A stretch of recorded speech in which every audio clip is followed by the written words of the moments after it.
Silambarasan outstanding catering award. Silambarasan அவர்கள் மேடைக்கு வரவும் ப்ளீஸ். சிலம்பரசன் என் பேர் வச்சிருக்கீங்கன்னா கண்டிப்பா ஒரு ஒரு பெஸ்டா தான் இருப்பாங்க. தேங்க்யூ.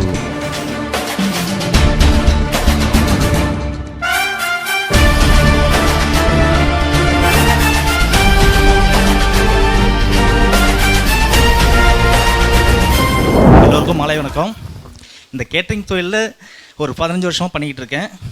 இன்றைக்கி மாதாமட்டி சார்கிட்ட இந்த அவார்டு வாங்கினது ரொம்ப பெருமைப்படுறேன். இது இன்னும் நான் மேலே மேலே கொண்டு போய் நல்ல ஒரு உணவுகளை கொண்டு வந்து சாரோட ஸ்டைலில் பயணனும் ஆசைப்பட்றேன். தேங்க்யூ எல்லாருக்கும். Super. Thank you thank you thank you thank you Silambarasan.